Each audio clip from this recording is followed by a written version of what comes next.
Break free. Some call it adventure. Break free. Some call it adventure. Did you hear that? Did y'all hear that? One more time. Break free. Some call it adventure. If you heard that, let me know in the comments. Tony speaks. You look like you about ready to go. Eh? Let me know what's going on. Sometime in January, I switched jobs. We'll just call it that because of the pandemic. I got into the whole journey of becoming a voiceover artist. 2021, January. I was excited. Oh man, was I excited. Because here it is, guy who's been lugging around his recording studio like a ball and chain for 20, 30 years. Having an opportunity to do the fun stuff, right? Because voiceover really is about having fun. It's about getting into character, and it's about whatever the message is, right? It could be something of great fantasy. It could be something serious, but it's about using the voice to convey that message. So one of the things that I learned then that I was excited to get into, and I probably went a few weeks just being a waterhead. Drinking water, drink water, drink water, drink water, drink water, stay hydrated. And I was on it. I was on it so tough that I went and got one of these and was filling it up at my local grocery store. And it was like 35 cents to fill up this. And I'm like, well, why would I pay anything else if I can get this? I think this is a 2 liter, something like that, half a gallon or something.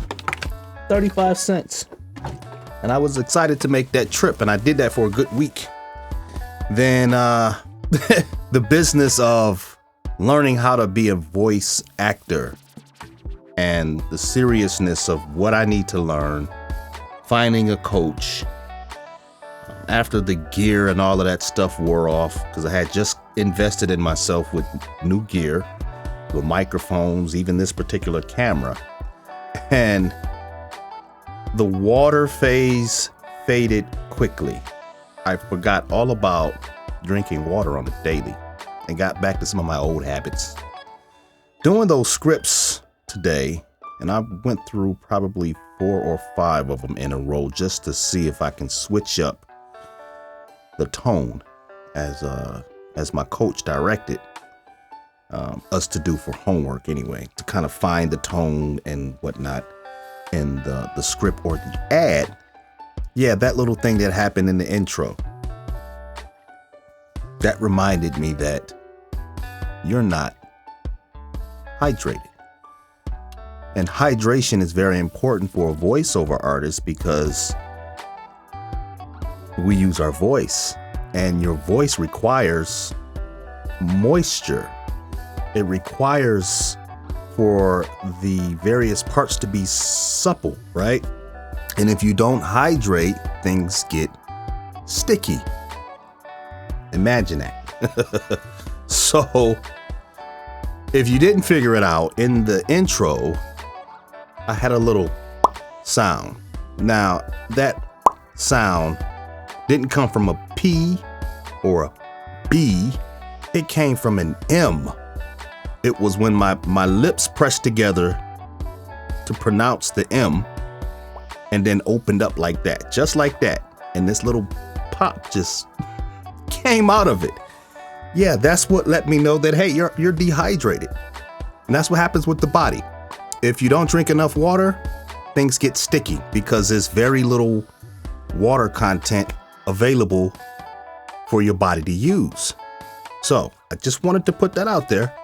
I think this is vitally important as one, and I forget who it was, video I was watching, but drink water starting in the morning and every hour. Drink water throughout the day.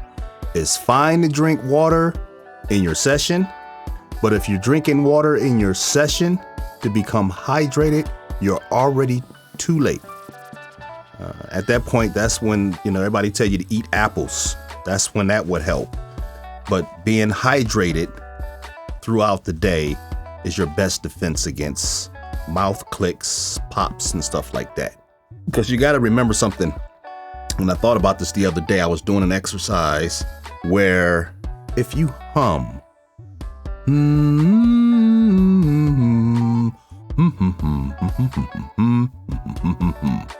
that's tone, right? That's the notes, the melody that we come up with.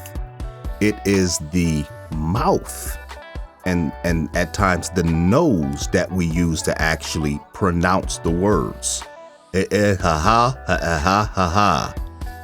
the mouth that pronounces the words. So you have to keep that. You have to keep that hydrated to get rid of those. I don't think it's a surefire way to remove mouth noise, but it definitely keeps it to a minimum. Let me say it like that. So I'm going to stop preaching. Drink your water. And I'm telling this to myself. I'm not really preaching to anybody. I'm telling this to myself. Drink your water daily. So that's that. Now, this has been a fun last several days since my speakeasy. I ended up joining a second Zoom class that was from VoiceOver LA. And they had a free class on Saturday that was the same format. You get on there with, a bunch of people that you don't know, and they present you with scripts. You read through the scripts, and then they beat you up, right? And it stings sometimes, right? When you're getting beat up, especially if you thought that the read was your best, and the director tells you, no, I need it like this. Can you do more of this, less of that? And I need you to pronounce this and that way. It can sting. It can sting. When you're, I used to say this, I forget what the phrase was, but when you're chewing gum in full confidence and you bite either your tongue or the side of your mouth, you're going to do it in full confidence and it's going to hurt. When we walk out and do things in full confidence, right? It's a surety. And then when something comes along that tells you just the opposite, and especially if it's truth, it hurts, right? So that's that part where you have to develop sort of a thick skin. And I think doing these Zoom calls can help you develop that. I know it's helping me. I'm not, I'm an introvert. I'm not much of a crowd person. My wife, just the opposite. She loves it. She will go out and make cousins. She can literally go out in the street right now and make cousins that she will be friends with for the rest of her life. Me, I like me. I like my me time. I don't have a problem with, meeting people, but I truly like my personal space and my personal time to myself is because so much creative stuff is coming out of my head. Half the time I feel like I just need to get it out. But enough of the tangent. I truly see that doing these Zoom calls gets me out of my comfort zone and it stretches me a little bit, right? And it also gives me an opportunity and will give you an opportunity if you're not familiar with being directed, right along with practice, but definitely being directed by individuals who are familiar with how the voiceover industry works. I learned a lot of jargon. I had to write some stuff down. Some stuff I heard a few times on other, resources like ABC. I truly know what that is now. And I learned that just from being on that call. And you don't want to find yourself doing a real voiceover with the director who expects you, because you're a professional voiceover artist, not to know the jargon. Right? So this is another good place to really learn some of that stuff. So I found it very helpful. I was nervous. I used that nervous energy and I moved forward with it. So if you see those out there, Some are free, some are not. As far as pricing is concerned, well under $100. So I think that's an investment that you can make. If people are offering those type of sessions, do it. Don't even think twice about it. If you have the money to do it, do it. If you don't, look for somebody that's doing it for free. So that was just so much fun. And I learned so much just from that call alone. Tuesday, I started my first class with my coach, my first official class. And we were learning about how to do commercial voiceovers. Very interesting stuff. He definitely pointed out some things I didn't think about. And I think that's the whole point of coaching, is to get you in a place that you're knowledgeable about what the things are that are required in the voiceover world. He gave us homework. So we have some stuff that we got to do and report back when we have our next class, which is next Tuesday. It is vitally important that you get coaching. And I'm saying that because you may think that getting into this, you're just talking. And in some cases that may be the case, but there is the knowledge aspect of how to do the job professionally that you may not know all of. Me having a background in music, and one guy pointed this out. Matter of fact, one of the hosts pointed this out during the Saturday call. He kind of set me up, right? So they ask you what do you do, what your name is, what do you do, and I explain music producer and all of that kind of stuff. And one of the guys was like, wait, before he even does a script, I can almost bet that he's going to come with a lot of overlap from the music background, and it's a lot of overlap, especially being a composer, knowing notes and scales and how things go up and down. You have contrast, you have tension and release, right? Those kind of things do help. And being a producer, working with other artists, directing them, that helps me as well. So that is something that is good to have, but that's only a part of it, right? There's still so much that you should and need to learn within this. And one of those things is voice acting, just really acting, period. I've seen this now for the last 2-3 weeks. And let me tell you how it started. And it started the same way as one person mentioned. I see voice acting and I think, I don't really need that, right? And as the time went on, I recognized, even from what I've been doing on these videos, is getting into character. That is a part of acting, right? You have to act the part. If you want to portray a certain message in a certain way, let's say you're doing conversational tone, then you have to act like you're having a conversation with somebody, right? If you're doing announcer, you have to act in the announcer way, right? If you're doing voice characters, of course, you definitely have to do a lot of acting with that. I've done a few auditions now, and I know it's not easy. And I haven't even begun to dive into that part of acting.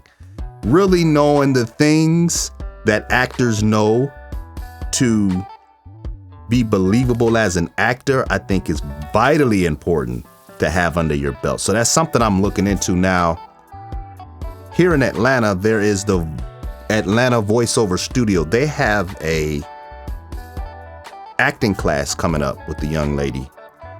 And I wanted to get into that, but I have to find out some information, whether my coaching will be enough to start that, because there's some prerequisites you have to have. But anyway, it was funny because they started posting things about acting, and it really just started churning in my mind that yeah, I see it now, right? It's not a necessity. You will get coached more than likely into what you should do. But if you want to skyrocket your voiceover career, getting acting will make a huge difference in how you sound. All right, so that I wanted to share a couple of updates and one product thing I wanted to share with you. One, this here, if you're doing voiceover at home, I found that this is indispensable, man. This I got at a computer store, Micro Center. My booth, of course, is over here, so it's like it's not right here at the keyboard. So I use this. This is a air mouse. Now it looks like a remote because these are generally designed for televisions, right? So, but what I didn't know was that it was an air mouse. I thought maybe I can just see one side has the keyboard on it, right? I thought maybe this side was for the television because it has numbers, volume, right? Page up, page down. Looks like my cable remote. So I thought I was just getting a keyboard on this side on which I can hit the R button to record. I can hit space to stop and play. Cool. But when you have it face this way, it's an actual mouse that you control your computer with or your laptop, right? When it's faced this way, it's the keyboard and the mouse is locked when it's faced this way. So I wanted to share that because this is good. I love this thing, man. When I'm recording, I'm over there in the booth, get it in, hit the record button, let it rip, right? Saves me time. And the most important thing about this is that I do not have to leave my position and lose my continuity or my character. That is the one thing as a music producer that I have always been adamant about, and that is staying in character and letting nothing disrupt that character, because sometimes you're in the zone and all of a sudden you're out of the zone because something happened, or the engineer is sitting out here taking too long, and now you got to get the talent back into the space of the character.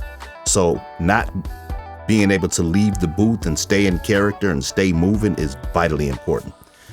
Outside of that, the only other thing, I finally decided on the size of the booth that I'm going to create because of the cost effectiveness of it. And I'm going to start with just a frame. So it'll be a 4x4 foot booth.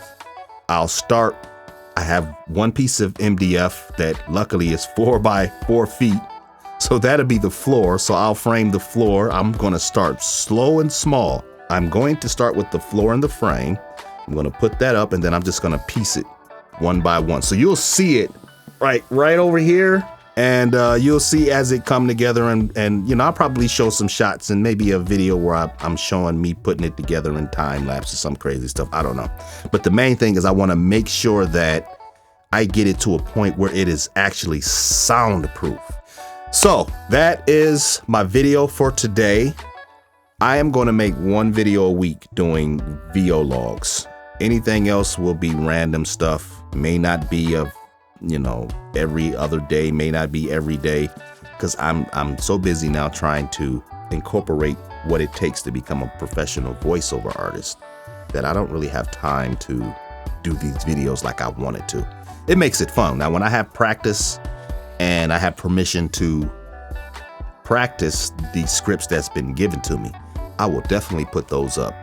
But other than that, I'm going to stay focused on getting this career in a place that is sufficient for income, right? I'm having fun with it and I love doing this kind of stuff, but I got to get it to a point where I'm not homeless trying to become a voiceover artist. I am Tony Speaks. Thank you for watching. See you next video. Please let this be a good recording. Lord have mercy if it's not. The last one was just that.